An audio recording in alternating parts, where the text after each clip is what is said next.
안녕하십니까. 바른 복음을 전하는 전도자 박수원입니다. 이번 시간에는 여러분들과 로마서를 공부하도록 하겠습니다.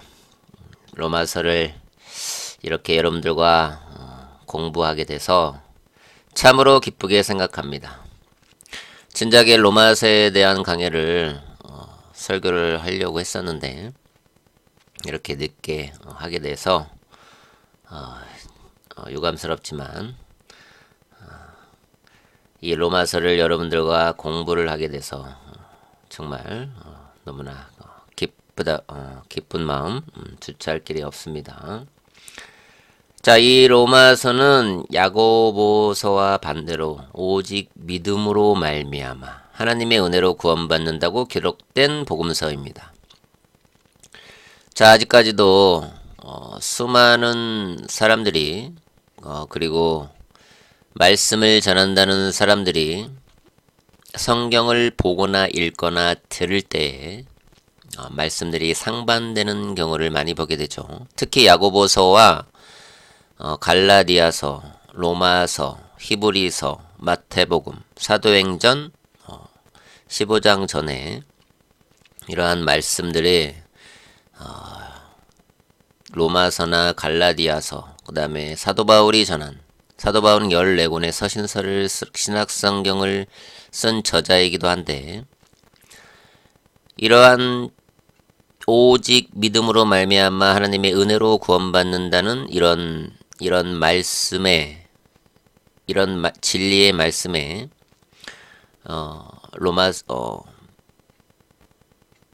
야고보서나 히브리서, 그 다음에 마태복음이나 그 다음에 사도행전 이러한 구절들과 말씀들이 상반됩니다. 우리가 읽어보신 분들은 아시겠지만, 그래서 이런 문제들을 어떻게 우리는 해결할 것인가 이렇게 하셨던 분들도 계실 것이라 생각을 합니다. 그래서 우리가 지금부터 여러분들과 로마서를 공부하게 될 텐데요.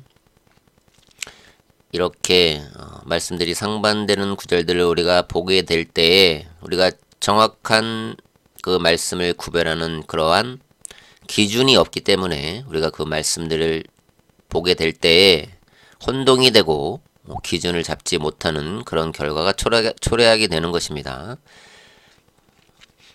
자, 제가 로마서를 공부할 때 야고보서에 있는 말씀과 히브리서에 있는 말씀과 그 다음에 사도행전에 있는 말씀들을 예를 들어서 여러분들에게 설명해 드리고, 그 말씀은 무슨 뜻으로 한 말씀인지 거기에 대해서도 로마서를 통해서 상세하게 알아보도록 하겠습니다. 자, 로마서를 공부하게 되는 것은 굉장히 중요한 일입니다. 우리가 로마서를 정확하게 알지 못하면 우리가 살고 있는 현 교회 시대에 살고 있는 정확한 믿음의 기준을 세울 수 없고, 또한 우리의 구원과도 밀접한 관계가 있기 때문에 우리는 이 로마서에 대해서 정확하고 명쾌하게 알아야 하겠습니다.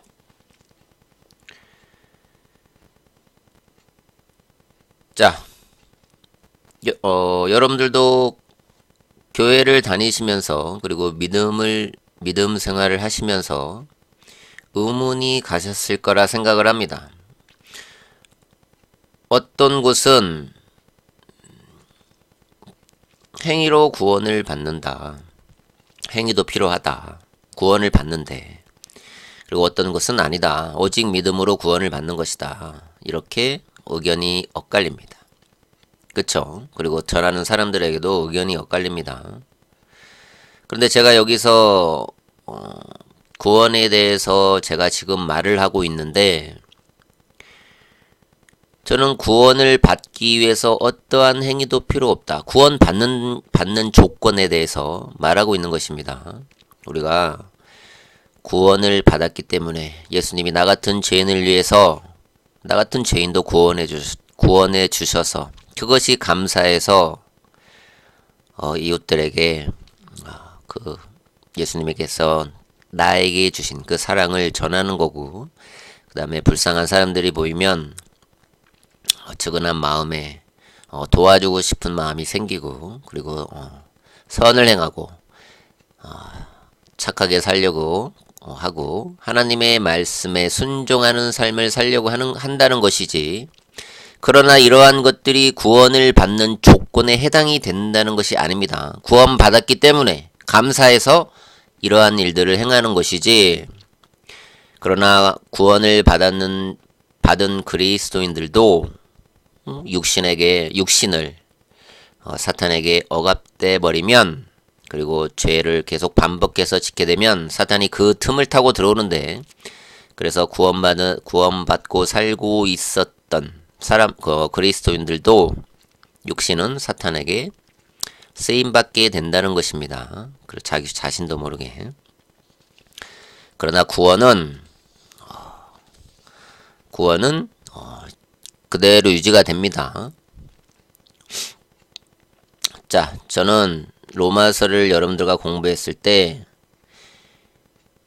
구원은 어떻게 받는가, 이것이 중요하기 때문에 이것을 공부하고 설교하는 것입니다. 사람들은 구원을 어떻게 받는지 관심이 없어서 그런지 모르겠지만 도무지 거기에 귀를 기울이려고 하지 않습니다.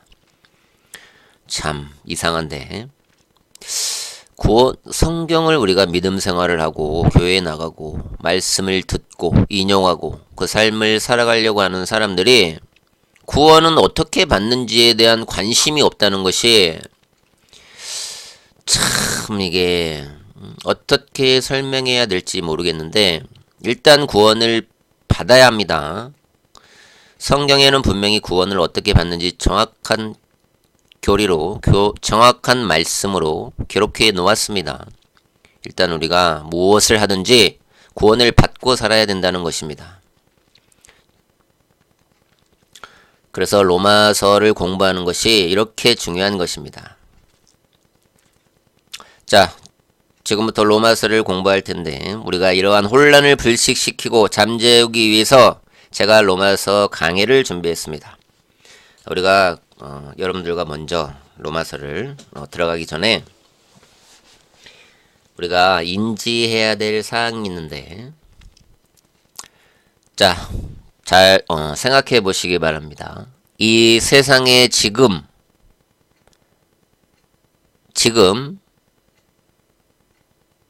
저 혼자 살고 있는 것입니까? 지금 이 설교를 듣고 있는 여러분 혼자만 이 세상에 살고 있습니까? 지금 혼자 살고 있는 게 아니죠. 이 세상에는 대한민국이 있으면 가까운 일본도 있고 중국도 있고 위로는 러시아도 있습니다. 세계 여러 국가가 있습니다. 이렇게 이 세계에서 나 혼자 사는 게 아니라는 것입니다. 이것을 먼저 우리가 머릿속으로 인지해야 합니다. 우리는 혼자 살고 있는 게 아닙니다. 그죠? 자, 인지가 되셨나요? 혼자 사는 게 아닙니다.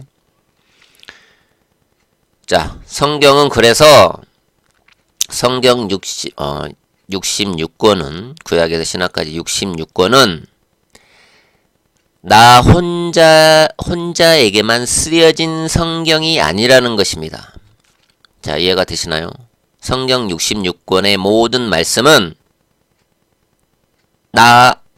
내 개인의 혼자만을 위해서 쓰여진 것이 아니라는 것입니다. 그리고 한 국가만을 위해서도 쓰여진 것도 아니라는 것입니다. 이해가 가시나요? 성경 모든 말씀은 내 개인에게 쓰여진 것도 아니고 한 국가만을 위해서 쓰여진 것이 아니라는 것입니다. 자, 이것을 정확하게 우리가 인식하고 인지하고 들어가야 합니다. 자, 그래서 성경은 세계에 있는 모든 사람을 세 부류로 나눌 수가 있습니다. 그것은 1948년에 국가로 세움을 받은 국가가 됐죠. 이스라엘이. 이스라엘 국가가 탄생하게 되는 2000년 동안 유리방황하다가 1948년에 드디어 이스라엘 땅에 이스라엘 유대인들이 팔레스타인 땅의 일부분을 차지하게 돼서 그곳에 나라를 다시 재건을 합니다. 자, 그래서 성경 66권의 말씀들은 그러한 유대인들은 이스라엘입니다. 그런 유대인들과 그 다음에 이방인들은 유대인들이 아닌 사람들을 모두를 통칭합니다. 이것이 이방인이라고 하는데, 이방인들. 그 다음에 믿는 그리스도인들. 그렇죠? 이렇게 세 부류로 나눌 수 있습니다. 자, 유대인들이 예수님을 영접하고 믿게 되면 그리스도인이 되고, 이방인들이 예수님을 믿게 되면 그리스도인이 되는 것입니다. 그죠? 그리고 유대인들이 예수님을 믿지 않으면 그냥 유대인으로 남고, 이방인들도 마찬가지로 예수님을 끝까지 믿지 않으면 그냥 이방인으로 남게 된다는 것입니다. 그러나 이들이 예수님을 믿게 되면 그리스도인이 되는 것입니다. 누구나가. 그래서 이 세 개를 유대인과 이방인과 그리스도인 이렇게 세 부류로 나눌 수가 있습니다.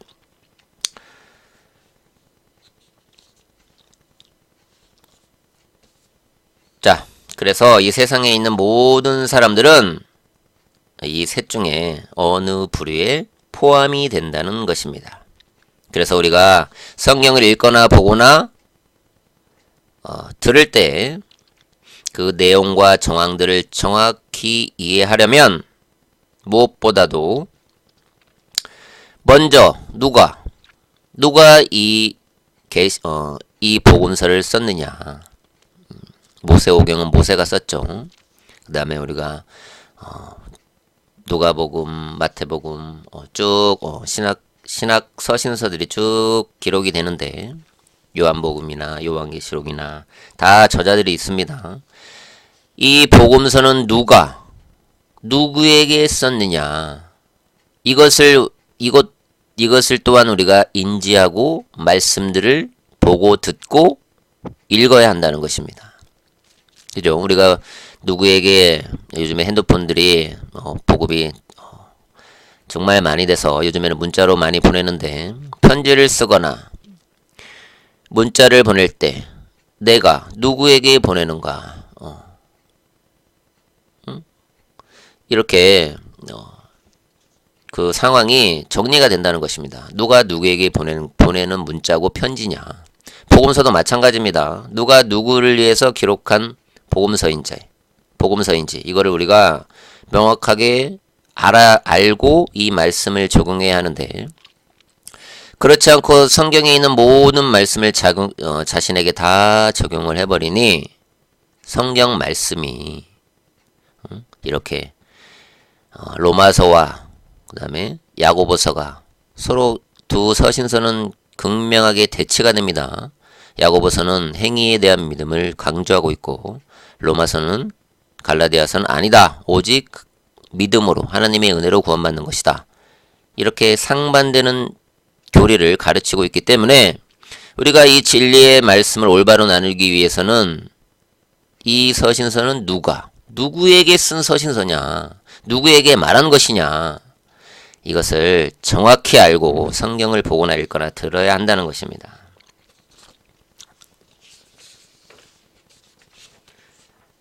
자, 그래서 우리가 모든 성경을 우리가 보고 듣고 읽을 때 이 말씀은 모세가, 예수님이, 또는 마태가, 베드로가, 사도 바울이, 요한이, 야고보가 유대인들에게 한 말인가, 또는 이방인들에게 한 말인가, 아니면 믿는 그리스도인들에게 한 말인가, 이렇게 우리가 그 상황과 정황을 정확하게 알고 파악하고 이해해야 한다는 것입니다. 그래야 성경이 정확하게 혼란스럽지 않고 정립이 된다는 것입니다. 우리가 누가 누구에게 이 말씀을 한 말씀인가도 파악하지 않고 그냥 성경을 읽으면 도대체 말씀이 어렵고 정말 이해되지 않고 정립도 되지 않고 혼란스러운 성경이 돼서 성경을 잘 읽지 않는 결과로 초래하게 된다는 것입니다. 자, 다시 말하지만 우리가 성경을 혹 듣거나 보거나 읽을 때 전후 문맥을 잘 살펴서 이 말씀은 누구에게 하신 말씀인지를 꼭 살펴서 읽어야 합니다. 그러면 성경이 혼란 속으로, 그 다음에 점점 미궁 속으로 빠져들지 않게 된다는 것입니다. 그래서 우리가 여러분과 제가 이 성경을 보고 읽고 듣는 원칙을 이렇게 두 가지를 들어서 세워보고 로마서를 인지하시고 로마서를 들어가도록 하겠습니다. 제가 로마서를 정말 사명감을 가지고 준비했습니다. 그렇기 때문에 여러분들도 사명감을 가지고 잘 들어주시기 바라겠습니다. 그리고 이 로마서를 여러분들이 이해하신다면 주위의 분들에게도 정확한 교리와 구원을 어떻게 받는지, 인생일 때 이렇게 중요한 그 일이 있습니까? 구원을 어떻게 받고 사는지, 구원을 받고 살아야지. 사람이 내일 일을 정말 알 수가 없다고 하는데 이보다 더 중요한 일이 있습니까? 저는 아무리 생각해도 이거보다 중요한 일은 없다고 생각합니다. 자, 그렇기 때문에 여러분들이 정확하게 알고 잘 주위 분들에게도 잘 알려주었으면 감사하겠습니다. 자, 이 로마서에는 우리에게 정확한 믿음의 교리에 대한 그 해답을 제공해 줍니다. 그러나 이러한 교리에 상반되는 내용을 전달해 주고 그 다음에 그것을 인용하는 교회와 잘못된 교리를 전달해 주는 교회와 신학자들과 목회자들이 많은데, 그래서 많은 이단 사이비 종파들이 굉장히 많이 들고 나오는 복음서들을 여기서 살펴봐야 합니다. 제가 서두에 로마서를 들어가기 전에 살펴본다고 했는데, 자, 이단 사이비 종파들은 무슨 말씀들을 많이 들고 나오느냐, 이것을 우리가 그 특징을 알아보도록 하겠습니다. 먼저 마태복음은 구약에서 신약으로 넘어가는 과도기적인 복음서이기에 구약의 유대인들이 지켜야 하는 말씀들과 교회 시대에 우리가 적용해야 하는 말씀들이 곳곳에 발견이 된다는 것입니다. 이해가 가셨나요? 예수님께서 아직 이스라엘에 나타나셔서 3년 반의 공생의 기간을 복음을 전파하시고 죽은 자를 살려주시고 병자들을 고쳐주시고 복음을 전파하신 그 3년 반의 공생의 기간 동안 예수님께서는 아직 구약시대 유대인들에게 자신의 백성들에게 복음을 전파하셨다는 것입니다. 그리고 구약의 연장선상에 있었다는 것입니다. 그러나 예수님께서 십자가에서 다 이루고 돌아가시고 부활하신 후 그 다음에 은혜의 복음, 이제는 우리는 예수님께서 다 이루어 놓으신 구원 계획의 그 공로를, 그것을 예수님께서 다 이루어 놓으신 십자가의 그 공로를 이제는 믿기만 하면 하나님의 은혜로 구원받는 시대가 열리게 된 것입니다. 그래서 마태복음은 구약에서 신약으로 넘어가는 이런 과도기적인 책이라는 것입니다. 이런 시선으로 우리가 마태복음을 읽고 보고 들어야 한다는 것입니다. 그리고 사도행전은 유대인과 믿는 그리스도인으로 넘어가는 사도행전은 그런 과도기적인 책입니다. 사도행전. 그래서 베드로가 사도행전 2장에서 자신의 백성들인 유대인들에게 복음을 전합니다. 우리가 사도행전 2장에 잘 보시면 유대인들은 자기 백성들에게 복음을 전합니다. 죄들을 용서함을 받기 위해서 침례를 행하라고, 그리고는 성령을 선물로 받을 것이라 이렇게 말을 하는데, 사도행전 2장의 이 물침례 교리가 지금 이 교회 시대에 너무나 많은 누룩으로 퍼져 있다는 것입니다. 이것을 붙들고 있는 사람들과 교회와 교리들과 이 신학자들이 얼마나 많은지 정말 셀 수도 없을 뿐입니다. 셀 수도 없다는 것입니다. 아직까지도 이 침례 받고 세례 받으면 구원 받는 것입니까? 응? 정녕 그렇게 생각하십니까? 침례 받고 세례 받으면 유아 세례도 받는다고 하는데, 그러면 구원 받는 것입니까? 그렇게 생각하고 믿음 생활 하시는 것입니까? 이렇게 아직까지도 생각하고 구원받는 사람들이 너무나 많다는 것입니다. 자, 우리는 이 부분이 너무나 중요하기 때문에 사도행전 우리가 베드로가 사도행전 2장에서 저들의 용서함을 받기 위해서 침례를 받고 성령을 받아야 된다는 이 말씀에 대해서 정확하게 짚고 넘어가도록 하겠습니다. 이 베드로가 이렇게 사도행전 2장에서는 이렇게 설교했는데, 침례 받고 성령을 선물로 받아라 이렇게 설교했는데, 그러나 이러한 베드로가 사도행전 15장에서 자신의 생각을 바꿉니다. 사도행전 15장에서. 그래서 사도행전은 유대인과 믿는 그리스도인으로 넘어가는 과도기적인 책이라는 것입니다.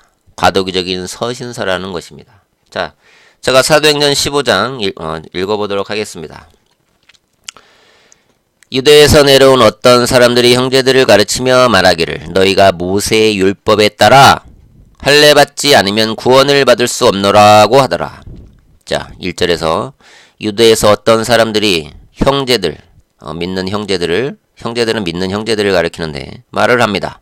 너희가 모세의 율법을 따라 할례를 받아라. 그래야 구원을 받을 수 있다. 할례를 받지 않으면 구원을 받을 수 없다. 이렇게 주장을 했다는 것입니다. 자, 2절. 그러므로 바울과 바나바와 그들 사이에 적지 않는 의견 차이와 논쟁이 일어나니 형제들이 바울과 바나바와 그들 중에서 몇 사람을 더 선정하여 이 문제를 규정하기 위해서 예루살렘에 있는 사도들과 장로들에게 올라가도록 하니라. 예나 지금이나 이렇게 교리에 대해서 큰 논쟁이 일어났습니다. 자, 율법에 무엇을 행해야 된다. 그래야지 구원을 받을 수 있다. 이렇게 주장하는 사람들이 있어서 사도들과 많은 변론이 일어났습니다. 그래서 이 문제에 대해서 규명하기 위해서 모이는 구절입니다. 3절. 이들이 교회의 전송을 받고 퍼니케와 사마리아를 격려하여 이방인들의 개종을 설명하니 모든 형제가 크게 기뻐하더라. 4절. 예루살렘에 도착하여 교회와 사도들과 장로들의 영점을 받고 하나님께서 그들과 함께 행하신 모든 일을 설명하니라.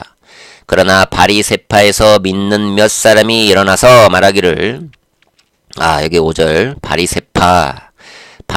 이때도 파가 있었습니다. 바리새파. 이 사람들은 우리가 구원을 받아서 구원을 유지하지 않으면 다시는 회개할 기회도 잃어버리고 구원을 잃어버린다. 이렇게 주장하는 그러한 바리새파. 이때도 이런 파가 있었던 걸 우리가 보게 됩니다. 이런 바리새파에서 믿는 몇 사람이 일어나서 말하기를, 그들에게 할례를 주는 것이 필요하니 모세의 율법을 지키도록 공고하라고 하더라. 모세의 율법. 아직도 참 이때나 지금이나 율법을 지키려고 하는 그런 분들이 많은 것을 우리가 보게 됩니다. 자, 6절. 그때 사도들과 장로들이 이 문제를 논의하려고 함께 모였는데, 자, 이 문제를 함께 논의하려고 모이게 됩니다. 그리고 7절. 많은 논의가 있는 후에 베드로가 일어나서 그들에게 말합니다. 형제 여러분, 당신들이 아는 대로 하나님께서 오래전부터 우리 가운데 택하시어 나의 입을 통하여 이방인들이 복음의 말씀을 듣고 믿게 하셨느니라. 마음을 하신 하나님께서는 우리에게 행하신 것과 마찬가지로 그들에게도 증거하시어 성령을 주셨으며 우리와 그들 사이에 어떤 차이도 두지 아니하셨으니 믿음으로 그들의 마음을 정결케 하셨느니라. 그런데 이제 너희가 어찌하여 하나님을 시험하여 우리의 조상이나 우리도 감당할 수 없었던 멍에를 제자들의 목에 걸려고 하느냐? 우리는 주 예수 그리스도의 은혜로 구원받는 것을 믿으며 그들도 마찬가지니라. 자, 사도행전 15장은 성경 66권의 가장 중요한 말씀을 기록해 놓았다는 것입니다. 가톨릭에서 사도들의 왕자라고 일컫는 베드로가 일어나서 이렇게 최종적인 구원에 대한 교리를 정확하게 일러줍니다. 우리는 주 예수 그리스도의 은혜로 구원받는 것을 믿으며 이방인들도 마찬가지라 하더라. 이렇게 정확하게 말을 해놨다는 것입니다. 그런데 아직까지도 10절 하나님의 말씀들을 시험하여 우리의 조상들이나 우리도 감당할 수 없었던 멍에를 제자들의 목에 걸려고 하느냐? 왜 아직까지도 율법을 지키라고 하느냐? 우리의 조상들도 감당하지도 못하고 지킬 수도 없었던 그런 율법을 왜 또 지키라고 하느냐? 이렇게 사도들의 왕자라고 하는 이런 베드로가 그러지 말아라. 이렇게 말을 한다는 것입니다. 그리고 오직 은혜로 구원받는다고 천명을 했다는 것입니다. 자, 이것이 사도행전이 우리가 유대인과 믿는 그리스도는 넘어가는 과도기적인 책이라는 것을 살펴보았습니다. 그리고 히브리서도 우리가 잘못 보게 되면 굉장히 말씀이 혼잡하게 되는데, 자, 히브리서는 교회 시대에서 야곱의 고난의 때 다니엘의 70제주로 불리는 대환란 시대에 남을 사람들에게 쓴 복음서입니다. 히브리서는 교회 시대에서 환란 시대로 넘어가는 책입니다. 그래서 끝까지 견디어내라 이런 말씀들이 발견된다는 것입니다. 그리고 야고보서는 이 야고보서를 쓴 사람은 세베대의 아들 야고보인데, 야고보서 1장을 보면 우리는 야고보서를 볼 때, 무슨 서신서를 볼 때 이 말씀은 누가 누구에게 쓴 말씀인가를 알아야 된다고 제가 말씀드렸는데, 이 야고보서는 1장을 보면 흩어져 있는 12지파에게 문안하더라. 야고보서를 야고보가 누구를 대상으로 쓴 것인지를 밝히고 있다는 것입니다. 세상에 흩어져 있는 12지파에게 문안하노라. 12지파는 이스라엘을, 유대인들을 말하는데 12지파에게 문안하면서 야고보가 썼다는 것입니다. 이 야고보는 사도행전 12장에서 순교당합니다. 그렇기 때문에 사도행전 15장에서 은혜의 복음이, 정확한 우리가 믿을 수 있는 은혜의 복음이 선포되기 전에 이 야고보서를 쓴 야고보는 사도행전 12장에서 순교를 당하기 때문에 정확한 은혜의 복음이 전달되기 전에 순교를 당했다는 것에서 우리는 야고보서를 바라보고 보고 듣고 읽어야 한다는 것입니다. 그래야 정확한 말씀의 잣대가 생기고 그것을 분별할 수 있다는 것입니다. 그래서 이 야고보를 우리가 볼 때 은혜로 구원받는 예수님께서 그 사람에게 들어가 사는, 그래서 내가 성전이 되는, 하나님께서 내 안에 계셔서 거룩한 성전이 됐다는 이 은혜의 복음을 알지 못하는 상태에서 이 야고보서를 기록했다는 것입니다. 그래서 믿음이라든지 은혜, 그리스도의 보혈의 구속이라는 이런 말씀이 없고 행함이라는 구절이 많이 나타난다는 것입니다. 자, 우리가 이렇게 여러분들의 단단한 음식이라고 일컬어지는 마태복음, 사도행전, 히브리서, 야고보서를 제가 간략하게 여러분들에게 설명해 드렸습니다. 이것은 우리가 믿음으로 바라봐야 하는데 복음서 중에서도 조금 이해하기 어려운 이런 난해의 구절들이 제가 말씀드린 이런 복음서들인 것입니다. 그러나 잘 살펴보면 얼마든지 우리가 그 말씀을 이해하게 될 것입니다. 그리고 그래서 우리가 로마서를 공부하는 것입니다. 자, A라는 교회에서는 야고보서나 히브리서, 마태복음, 사도행전의 말씀들을 들고 와서 행위구원을 가르칩니다. 그리고 구원을 받았어도 그 구원을 지키지 않으면, 끝까지 구원에서 지키지 않으면 탈락한다고 가르치는 교회가 있고, 그리고 B라는 교회에서는 행위와 믿음으로 구원받는다라고 행위도 하고 믿음도 필요하다, 이렇게 가르치는 교회가 있습니다. 그리고 C라는 교회에서는 아니라 오직 믿음으로 말미암아 하나님의 은혜로 구원받는 것이다, 이렇게 가르치는 세 교회가 있다고 생각해 보겠습니다. 자, 여러분은 어떤 교회에서 가르치는 것이 맞다고 생각하십니까?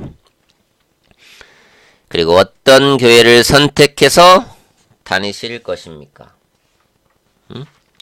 교회 건물이 으리으리하고 건물이 크고 거기서 예배드리는 교인들의 수가 엄청 많은 이런 대형 교회에서 하는 말씀이 맞을까요? 교회가 크니까, 교회 다니는 사람들이 많으니까 맞겠지. 사람들이 이렇게 생각하는 사람도 많은데, 그리고 스펙이 좋거나 박사학위를 받았다던가 좋은 대학을 나왔다던가, 그럼 이런 데에서 나온 사람이 가르치는 그 말씀이 맞는 것입니까? 우리는 그것을 신뢰해야 하는 것입니까? 많이 배웠기 때문에? 여러분들은 성경을 읽다 보면 여러분들이 좋아하는, 우리가 좋아하는 사도들의 왕자인 베드로나 안드레나 요한이나 다 이 사도들의 정말 예수님의 번화산에서 항상 같이 있었던, 예수님과 제일 가까이 있었던 이런 세 제자들은 뱃사람이었다는 것입니다. 제가 뱃사람을 비하하는 건 아닙니다. 그러나 고기를 잡기 위해서 공부를 많이 못했다는 것입니다. 왜? 주업이 고기 잡는 일이었기 때문에. 이런 분들이 예수님께서 택하셨다는 것입니다. 하나님께 택한 받는 그런 사람이 중요한 것이지, 사람이 안수해서 그 사람을 목회자로 세운다고 그래서 하나님이 세우지도 않은, 하나님이 세웠는지 안 세웠는지 우리가 어떻게 분별을 합니까? 사람을 볼 때 그 사람 외적인 것을, 그 사람의 스펙을 보고 우리가 그 사람이 말하는 게 맞겠지 이렇게 생각한다면 굉장히 위험한 생각입니다. 자, 그리고 목소리 큰 사람이 이긴다고 그렇게 목소리 큰 사람이 얘기하면 그 사람이 하는 얘기가 맞는 말일까요? 자, 이렇듯 우리가 바른 교리가 없으니 내 교회에서 말하는 것들이 많다, 맞는다, 내가 가르치는 교리가 맞는다, 이렇게 서로 자기들의 주장을 하면서 교회가 사분오열이 되는 것입니다. 사분오열이 되는 것입니다. 아직까지도 굉장히 많죠. 내 말이 맞다. 네 말이 맞다. 내 교회에서 하는 말이 맞다. 정확한 잣대가 없는 것입니다. 언제부터 교회가 이렇게 되는지 모르지만 초대 교회 때부터 우리가 사도행전 15장을 읽었지만 참 아직까지도 이런 이렇게 의견이 갈리는 걸 보면 참 역사는 참 되풀이 된다는 것입니다. 그것을 교훈 삼아서 그것을 다시 역사를 되풀이하지 않아야 되는데 역사는 다시 되풀이 된다는 것이 참 씁쓸할 뿐입니다. 자, 그러면 이토록 가르치는 말씀들이 각각 다를까요? 그 이유는 성경 모든 말씀을 제가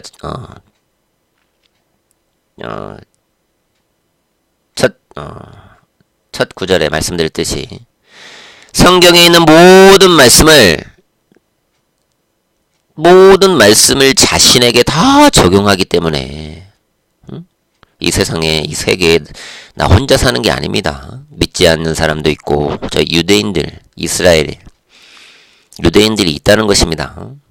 그래서 자신에게 다 적용을 해버리면 그래서 성경이 뒤죽박죽이 된다는 것입니다. 자, 우리가 믿음을 가르치는 서신서들을 볼 때면 이 말씀이 맞는 것 같고 또 행위 구원을 가르치는 서신서를 보면 또 그 말씀이 맞는 것 같고 너무 어렵다. 그래서 행위도 하고 은혜로도 구원받을 거야 이렇게 그냥 두 가지 다 그냥 자신에게 적용을 해버리고 편하게 적용을 하는 사람들도 많은데 그리고 그것을 진리인 양 믿어버리기가 쉬운데 자, 여기서 성경에 기록된 모든 말씀들을 자신에게 다 적용을 하면 어떤 일이 벌어지느냐? 먼저 우리는 태어난 지 8일 만에 무조건 할례를 행해야 합니다. 믿음으로. 그리고 죄를 지을 때마다 짐승 한 마리씩 다 가져가서 대제사장에게 가져가서 그 죄를 사함받아야 하고 그런데 죄를 지으면 참 어떤 사람한테 가서 자기 죄를 고백하면 그 죄가 사해진다고 생각하는 사람들이 또 굉장히 많은데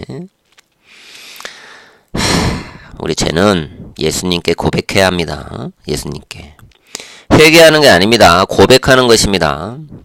고백해서 회개는 예수님께 모든 죄를 다 사해줬기 때문에 예수님께 다 사해준 것을 믿지 않는 것이 회개입니다. 우리는 예수님 앞에 내가 지은 죄를 고백해야 합니다. 무슨 죄를 저질렀습니다. 예수님 저에게 성령 충만케 하셔서 죄를 이기는 힘을 주시고 죄를 다시는 짓지 않게 도와주옵소서 이렇게 간구해야 된다는 것입니다. 이것이 정확한 죄의 고백이라는 것입니다. 누구 사람한테 가서 내 죄를 고백하면 그것이 없어집니까? 참 에휴 정말 에휴 자 그리고 성경의 모든 말씀을 다 자신에게 적용을 하면 돼지고기도 먹지 말아야 합니다. 그리고 모든 절기들, 유월절뿐만이 아닙니다. 저도 최근에 알았는데 하나님의 교회라는 데는 유월절을 지켜야 한다고 또 그렇게 말을 한다고 하는데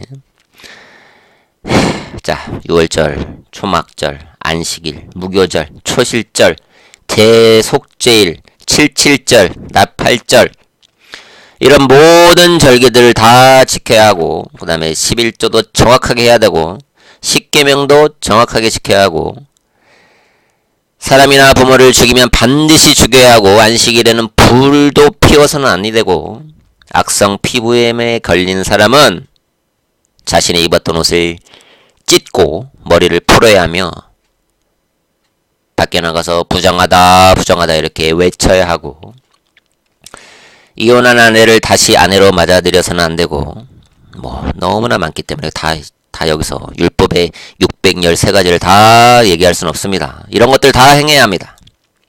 이것이 성경에 나와 있는 말씀들이기 때문에 자 이렇게 우리가 율법을 613가지를 다 지키면 정말 그냥 평생 율법만 행해야 합니다. 일상생활은 한 가지도 할 수가 없습니다. 근데 자 여기서 여러분들에게 물어보겠습니다. 이렇게 하나님 말씀에 다 기록되어 있는데 그럼 우리가 하나님 말씀에 행해라고 했는데 왜 지키지 않는 것입니까? 응?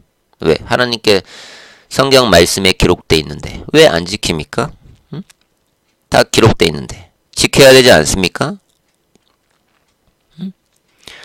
자 웃기다고 생각하지 않습니까? 왜 지키지 않는 것입니까? 하나님 말씀에 지키라고 했는데 하나님께서 말씀하셨는데 다른 분도 아니고 하나님께서 지키라고 말씀하셨는데 왜 안 지키냔 말입니다. 이것들을 다 지켜야 합니다. 자 다음에는 신약 성경으로 가보겠습니다. 신약 성경에도 많은 말씀들이 있는데 이것들을 또 다 자신에게 적용을 하면 마태복음에 이런 말씀들이 있죠. 만일 어떤 사람이 죄를 지으면 오른 눈이 실족하게 하거든 뽑아 던져버려라. 그리고 만일 어떤 사람이 오른손이 실족하게 하거든 죄를 짓게 하거든 잘라버려라. 자, 왜 사람이 오른쪽 눈으로 지나가는 여자 음행한 눈으로 쳐다보고 마음으로 품으면 오른쪽 눈을 바로 뽑아버려야 되는데 그리고 오른손이 죄를 짓게 하면 오른손을 잘라버려야 하는데 왜 눈을 뽑지 않고 잘라버리지 않습니까? 하나님께서 잘라버리고 뽑아버리라고 말씀하셨는데 왜 실행을 왜 안 하냐는 말씀입니다. 이것을 자신에게 다 적용을 하는데 하나님께서 말씀을 하셨는데 우리가 죄를 지을 때마다 뽑아내고 잘라버리면 하나님 말씀대로 우리 몸에 남아있는 부분이 남아있을까요?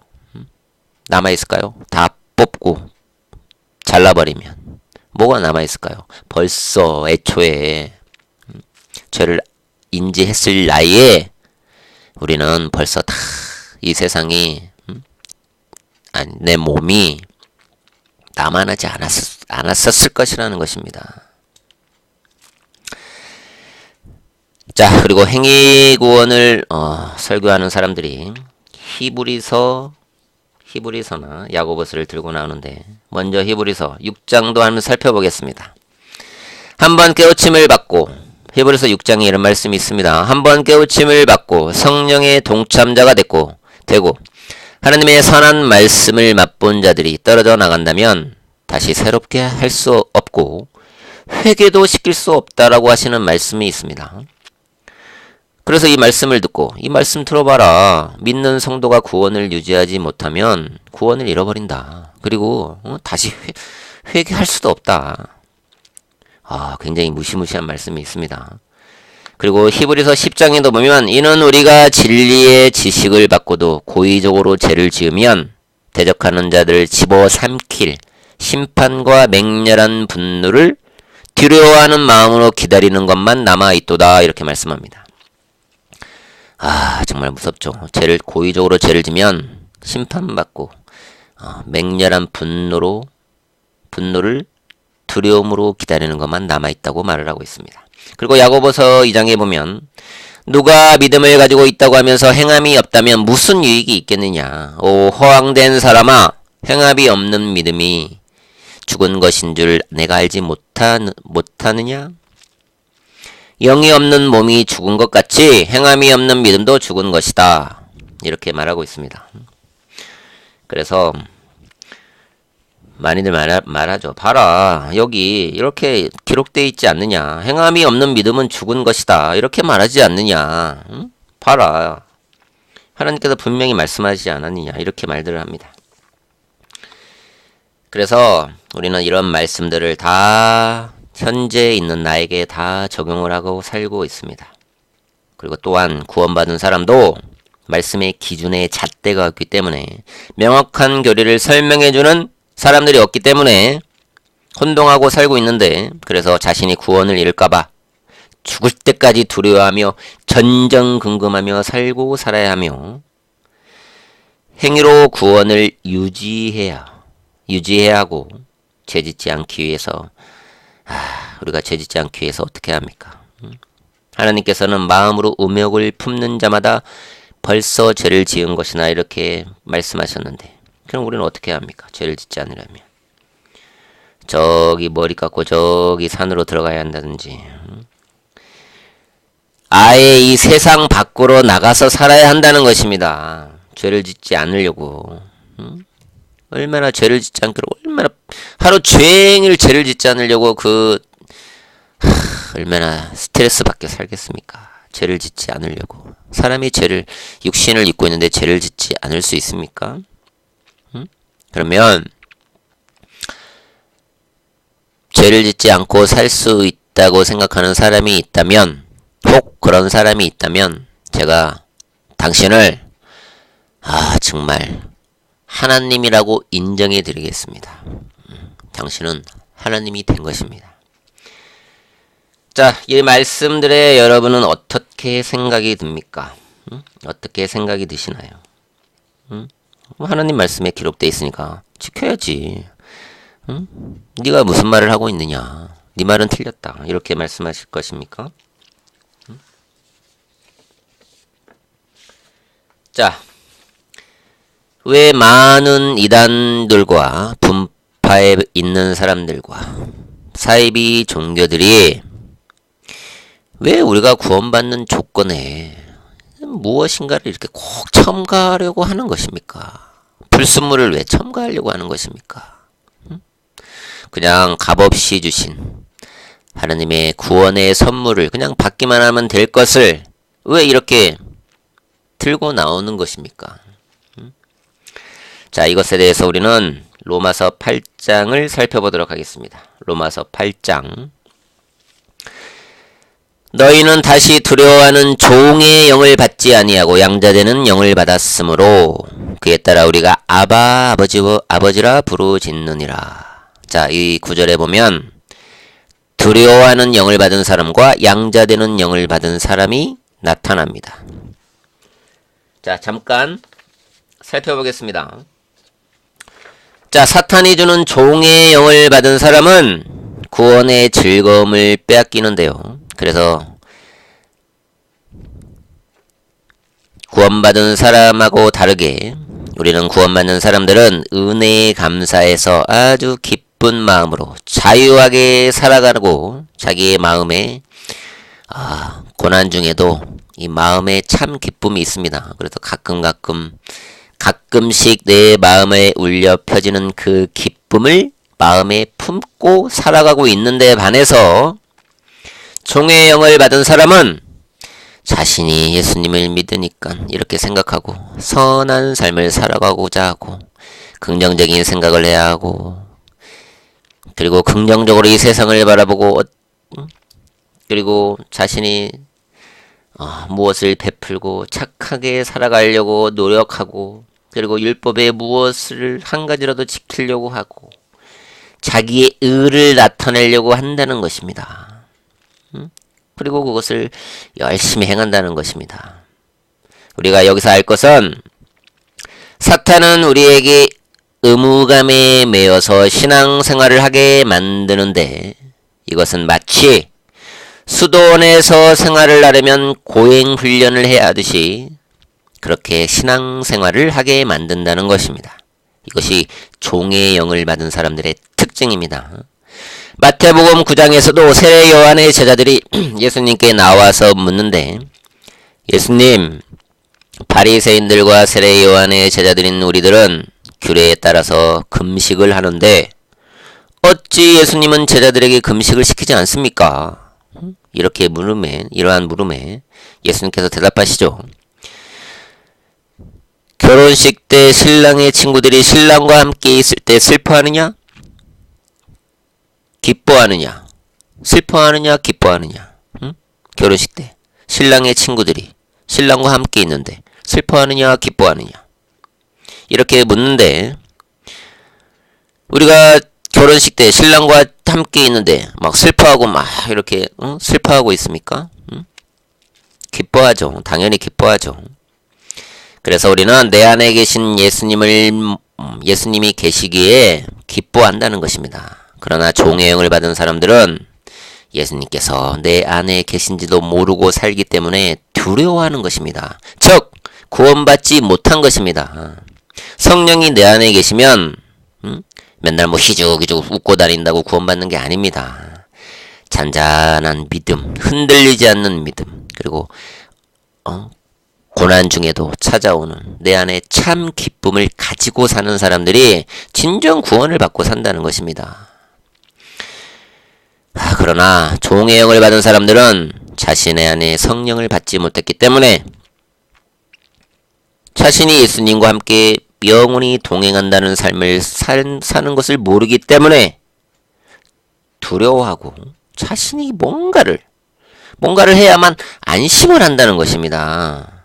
이것이 종의 영을, 사탄이 주는 종의 영을 받은 사람들의 특징이라는 것입니다. 그래서 우리는 누가 구원을 받았는지 안 받았는지를 판별하는 기준을 여기서 우리가 보게 되고 알게 된다는 것입니다. 자, 예수님께도 결혼식 때 우리가 신랑과 함께 있을 때는 기뻐하듯이 내 안에 계신 예수님과 함께 있을 때는 있기 때문에 기뻐할 수밖에 없다는 것이, 그것이 참 그리스도인의 표징인 것입니다. 자, 이러한 기쁨에 사탄은 종의 영을 씌워서 그 사람에게 율법을 주어서 지키게 하고 자신의 노력으로 선한 삶을 살게 하고 나누어야 되고 자신이 뭔가를 계속하게 만든다는 것입니다. 그래서 이 믿는 그리스도인들이 참 기쁨이 없다는 것입니다. 뺏어간다는 것입니다. 그리고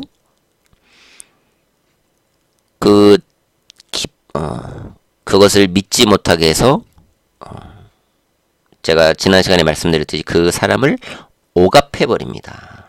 이것이 종의 영을 받은 사람들의 특징인 것입니다. 자, 그리고 또한 사탄은 우리 안에 있는 죄를 보게 합니다. 죄를 짓는 사람을 정죄해서, 그래서 아유 네가 그렇지 뭐, 그래서 두렵게 만들고 그 사람을 옥죄어 버립니다. 죄로 인해서 정죄합니다. 사탄은. 그래서 우리들에게 참 기쁨을 또 빼앗아 가버립니다. 그러나 이러한 말씀들은 이사야 11장에도 말씀해 놓으셨습니다. 보라, 우리가 서로 변론하자. 너희 죄가 주홍같이 붉을지라도 눈과 같이 이어질 것이요 진홍같이 붉을지라도 양털같이 되리라. 이사야 43장에도 나 곧 나는 나를 위하여 내 허물을 도말하시는 자니 내 죄를 기억지 아니하느니라. 그리고 시편 32장에서도 죄가들을 용서받고 죄가 가려진 사람들은 복이 있도다. 이런 말씀들이 있는 것입니다. 자, 우리는 예수 그리스도의 예수님께서 우리 죄를 대신해서 십자가에서 흘리신 그 보혈을 믿게 되면 우리는 구원을 받게 되는 것입니다. 그래서 죄에 대해서 자유한 자가 되는 것입니다. 그래서 마음대로 죄를 지라는 것이 아닙니다. 참 그렇게 이해하시면 아니 됩니다.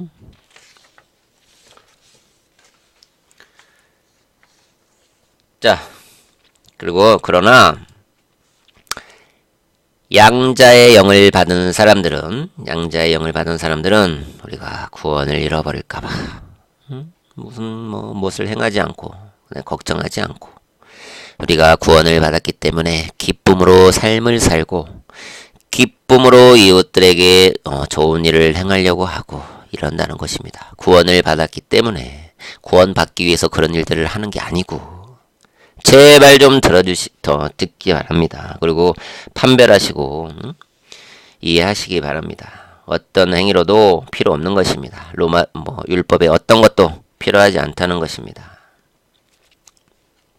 자, 로마서 15장에서 사도들의 왕자라고 말하는 사도 베드로가 말한 것처럼 어떤 행위도 필요 없습니다. 몽해를 씌우지 마시기 바랍니다. 이단들은 잔뜩 자기들도 지지 않는 그 짐을 성도들에게 씌워서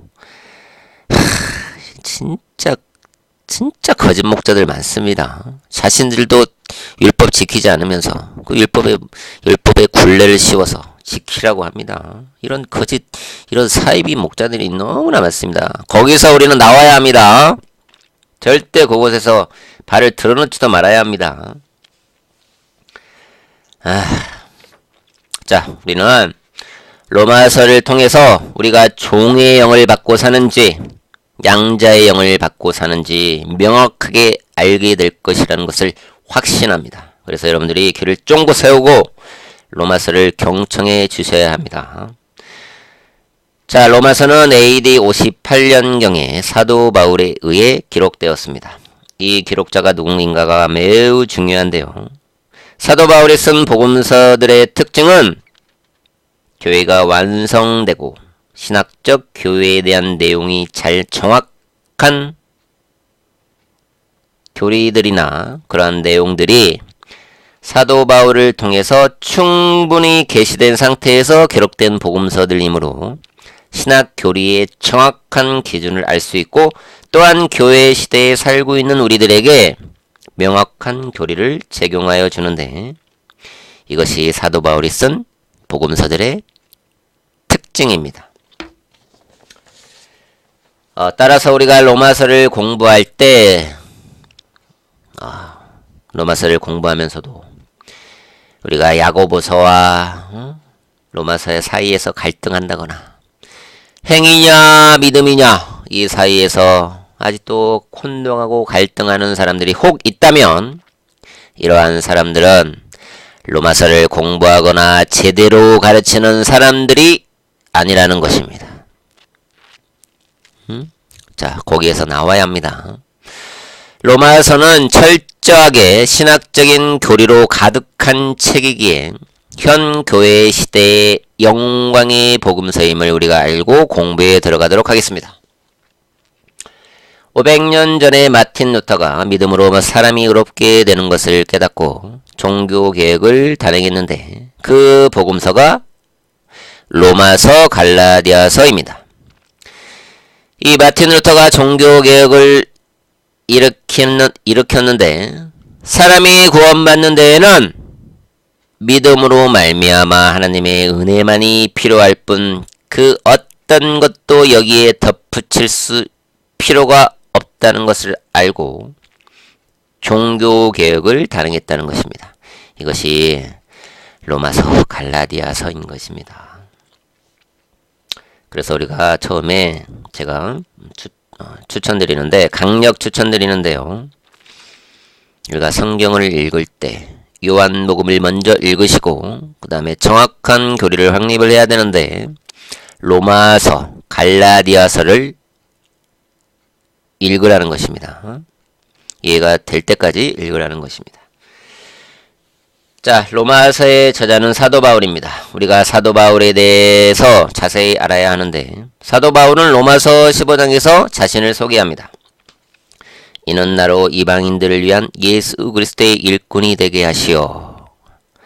자, 들으셨죠? 로마서 15장에서 로마서를 쓴 사도 바울이 자신을 소개하는데 자신을 이방인들을 위한 예수 그리스도의 일꾼이 되게 했다고 자신을 소개합니다. 그래서 사도 바울은 무려 서신서 신약 성경은 27권인데 무려 반 이상을 쓴 14권의 신약 성경을 기록한 저자입니다. 사도 바울은. 그런데 이러한 사도 바울은 이방인들을 위한 예수 그리스도의 일꾼이 되게 하셨다고 자신을 소개합니다. 그래서 제가 이방인들은 어떤 사람인지 말씀드렸죠. 이방인들은 유대인들이 아닌 모든 사람을 통칭한다고 말씀드렸습니다. 그래서 이러한 우리들에게 하나님의 말씀을 전하는 사도가 됐다고 자신을 소개합니다. 이러한 이방인의 사도가 로마에 있는 사람들, 로마 시민권을 가진 사람들에게 이 로마서를 썼습니다. 일대 로마의 환경을 보면 서부 유럽의 거의 모든 지역과 동유럽의 일부까지 다 점령하고 자신들의 속국으로 영토를 사용하고 있었던 시대였습니다. 이런 대제국을 이룬 로마에 있는 그 시민들에게 바울은 복음서를 써보낸 것입니다. 자, 이 로마서에는 16장에서 또 몸의 신비가 계시됩니다. 몸의 신비. 몸의 신비. 바울은 사도행전 28장 훨씬 이전부터 이 몸의 신비에 대해서 알고 있었던 것이 분명한데요. 그래서 로마서는 신학교회 시대에 아주 중요한 교리를 가르쳐 줍니다. 몸의 신비. 우리가 왜 몸의 신비를 아는 것이 왜 중요하느냐? 왜 중요하느냐? 몸의 신비. 몸의 신비라고 말하니까 밝혀지지 않는 것을 말한다 이렇게 말하고 있는데 절대 그런 게 아닙니다. 몸의 신비. 신비는 다 얘기해 놨습니다. 성경에는 7가지 신비가 있습니다. 자, 우리가 이렇게 중요한 몸의 신비를 모르면 아직도 종의 영을 받은 것이고 양자의 영을 받은 사람처럼 하나님의 것을 상속받지도 못할 뿐 아니라 종의 영을 받은 사람들은 하나님의 나라를 상속받지 못하는데 그리고 내어 쫓김을 당한다고 갈라디아서 4장에도 기록해 놓았습니다. 자, 고린도전서 4장에 사람들이 우리를 그리스도의 일꾼이며 하나님의 신비들을 맡은 청지기로 여기게 하라 이런 말씀이 있습니다. 자, 이 말씀은 예수 그리스도를 전파하고 증거하는 그리스도의 일꾼들은 이 7가지 신비들을 맡은 일꾼들이므로 이 7가지 신비들을 설명하고 전파하는 소임을 다할 때에 그리스도의 일꾼으로 인정받는다는 것입니다. 이러한 7가지 신비를 믿는 자들에게 잘 설명해주고 가르쳐주고 공부시켜야 한다고 말하고 있는 것입니다. 그러면 하나님의 말씀을 맡은 청지기로 그 성도들이 믿게 된다는 것입니다. 그런데 이러한 7가지 신비들을 얘기해 주지 않고 말하지 않으면 성도들은 그저 이것을 영원까지 죽을 때까지 알지 못한다는 것입니다. 자, 사도 바울이 로마서 16장에서 몸의 신비에 대해서 말했습니다. 그런데 여기서 다 말씀드릴 수는 없고 그 한 가지만 제가 여기서 설명하고 넘어가도록 하겠습니다. 골로새서 1장에 보면 너희 안에 계신 그리스도 골로새서 1장에 이렇게 말씀했습니다. 너희 안에 계신 그리스도. 너희 안에 계신 그리스도를 신비라고 기록합니다. 어떤 사람들은 예수님이 내 옆에 계신데 무슨 걱정을 하느냐. 내 뒤에서 내 앞에서 나를 끌고 가시는데 내 뒤에서 나를 보호하시는데 무슨 걱정을 하느냐. 이렇게 말하는 사람들이 많은데 그러나 예수님께서는 내 안으로 직접 들어오신다는 것입니다. 사람의 몸으로 직접 이식을 시켜서 간 이식을 시켜서 심장 이식을 시켜서 콩팥 이식을 시켜서 들어오신다고 말하는 게 아닙니다. 수혈을 해서 들어오신다는 그런 개념이 아닙니다. 예수님께서 내가 가는 것이 너희에게 유익이다. 내가 가서 성령을 보내겠다. 보혜사 성령을 보내겠다. 그 성령. 예수님은 우리가 눈으로 볼 수 있는 것에 한정이 되기 때문에 어떤 사람에게도 들어갈 수 있는 영으로 된 하나님의 영을 보내주시겠다고 하는 그런 성령을 보내주시겠다고 하는 것입니다. 그 성령님께서 우리 안에 들어오시는 하나님은 삼위일체 그 성령님이 우리 안에 들어 계시면 우리는 하나님과 예수님과 성령님이 내 안에 계신 것입니다. 그래서 그 사람이 거룩한 성전이 됐다고 말씀하신다는 것입니다. 이것이 골로새서 1장에서 말하는 너희 안에 계신 그리스도의 신비라는 것입니다. 그래서 신비인 것입니다. 이런 설교를 우리가 잘 들어보지 못했죠. 그래서 사도 바울은 이런 신비들을 알고 있는 상태에서 자신의 서신서들을 기록했다는 것입니다. 그래서 우리가 사도 바울이 쓴 서신서들을 볼 때 정확한 교리들과 정확한 복음을 우리가 알 수 있다는 것입니다. 이 시대에 사는 우리가 가장 올바른 받아들이기에 가장 올바른 지침과 교리와 복음이 그래서 바로 로마서, 갈라디아서인 것입니다. 자, 이방인들, 우리들의 사도로 임명받은 사도 바울은 신약 성경에 대한 명확한 교리가 충분히 계시받은 상태에서 이 로마서를 기록한 저자라는 것을 우리가 알아야 하고 공부했습니다. 이것이 중요한 이유는 신학적인 교리가 충분히 확립되기 전에 쓰여진 복음서들을 우리가 볼 때 신학적인 교리가 충분히 확립되지 않는 그런 서신서들을 우리가 보게 되면 성경이 산으로 가게 되는 것입니다. 정확히 알 수도 없을 뿐더러 혼동이 되고 성경 말씀을 그래서 덮게 되는 것입니다. 너무 어렵기 때문에. 우리는 오직 믿음으로써 은혜로 구원받는다는 것을 충분히 알지 못하고 쓰여진 서신서들을 보게 되면 우리의 믿음이 정립이 되지 않고 흔들리게 되는 것입니다. 그래서 우리는 이렇게 사도 바울이 쓴 로마서를 공부하고 있는 것입니다. 자, 시간이 많이 갔습니다. 그래서 이번 시간에 정말 로마서 1장 1장부터 자세하게 공부를 시작하지 못했는데 시간이 너무 많이 갔기 때문에 로마서를 들어가는 이유와 그리고 우리가 어떻게 성경을 바라보는 이유에 대해서 제가 말씀드렸고 다른 야고보서와 히브리서, 마태복음, 사도행전 이런 말씀을 들어서 우리가 어떻게 말씀을 분별하고 적용해야 하는지 이런 말씀들을 먼저 설교를 해드렸습니다. 그럼 다음 시간부터 우리가 정확하게 로마서를 공부해 보도록 하겠습니다.